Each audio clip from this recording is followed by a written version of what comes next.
Welcome back to the channel. Today, I'm walking you through a real-world cyber attack and how we as defenders can investigate it. But don't worry if that sounds overwhelming. This video is made especially for beginners who want to get into blue teaming, forensics, or just understand how cyber attacks actually unfold and how we can respond. I'll show you the attacker steps, the forensic evidence they left behind, and how to piece it all together like a real investigation. You can follow along in the labs down at Hack the Box and the walkthrough over at my blog, which I'll link down below. So if you're ready to build your skills and confidence in cyber defense, stick around, let's get into it. Don't forget to like and subscribe.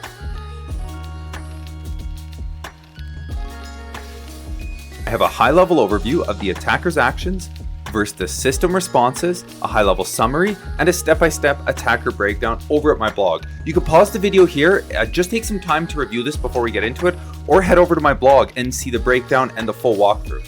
All right, let's talk about the scenario here. So Neurosync is a leading suite of products focusing on developing cutting-edge medical BCI devices designed by the Karofsky Corporation. Recently, an APT group targeted them and was able to infiltrate their infrastructure and is now moving laterally to compromise more systems. It appears that they have even managed to hijack a large number of online devices by exploiting an end-day vulnerability. Your task, find out how they were able to compromise the infrastructure and understand it. So all we're given is 5 log files. Like, that's all the forensic evidence we have. I'm gonna go through them at a very, very high level. The access log, this is a standard web server access logs. As you can see, the BCI device log, this is like the brain computer interface hardware component. So this is communications between the system and the hardware. Just look up BCI device, super cool. Next is the data API log. Well, this is related to the backend API, of course. The next file is interface.log. This is related to UI interactions and API interfaces. The last one is the redis.log. This is generated by the Redis server in the backend. Connection attempts, startup messages, memory usage, errors, so on and so forth. Step 1, let's figure out what we're looking at. The attacker starts by probing the application to understand what is running. If we look in interface.log, we see it's a Next.js app, version 15, which is important because that version is vulnerable to a CV, but I'll get into that shortly here. Okay, step 2, let's find an interesting endpoint because we're trying to put ourselves in the shoes of the attacker, and we can actually see that the attacker finds an API endpoint called BCI Analytics right here, but they're not initially able to access it right away. You can see they're having all these requests, but we don't see a pattern of 200 server responses coming back. It starts off with 401s. Step 3, exploiting the CVE. So this is where things get tricky. This CVE, which let me show you. I don't want to dive too deep, but there's ultimately a logic flow. And here's the vulnerability. It'll be linked down in the description below. And in this logic flow, how the authentication middleware works, specifically, it's to do with how the middleware is processing requests coming from the other part of the app. So an attacker can use a special HTTP header called a middleware subrequest to trick the app into thinking a request is coming from the inside app, even when it's not. By spoofing this header and crafting the right value, which you can see if you look through here, it's going to be the middleware request here times 5, which satisfies there is a max recursion depth loop of only 5. Well, if we do this, then it satisfies the middleware and we bypass the application. No passwords, no tokens, just a clever manipulation of headers. And then once the attacker's in, they get access to those internal endpoints. Okay, so let's get back to the investigation.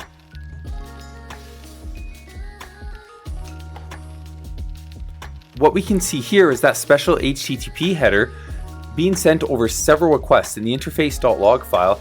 And over here, we can see that it iterates 4 times. But we know the proof of concept requires the request to be sent for the 5th time.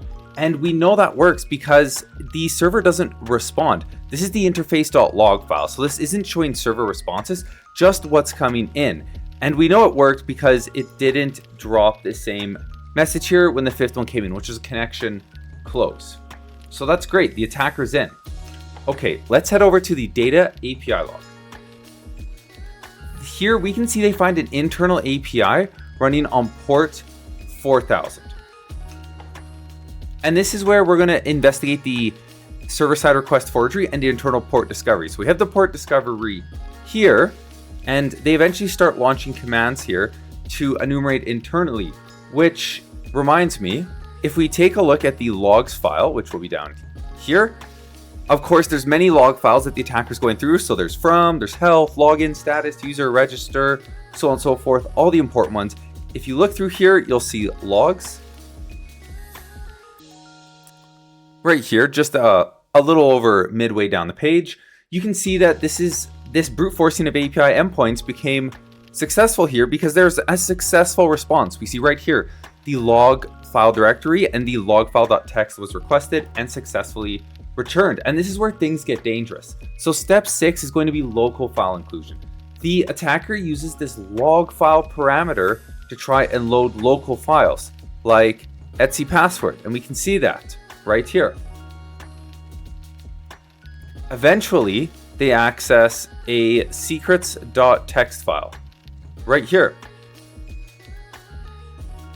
All right, step 7, we're getting right to the end. So what the attacker does now is if we go over to the redis.log, we'll actually see the attacker executing remote code with those stolen secrets. And this is a command injection into Redis right here.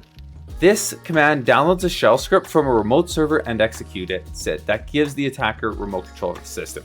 How do we know that? Take this command and pop it into CyberChef. As well, you can see right here, it says OS execute, but just the first part of the command. The second part is going to be the actual shell, which is just raw data. We're not going to see anything from that. Okay, and here you can see the wget request to their IP address, this directory, and the running sh as the script comes down. And this gives the impact here is that in the BCI device log, we can see the logs indicating that the attacker has actually access to the brain computer interface hardware itself, meaning the attack moved beyond the web app and into the connected physical system.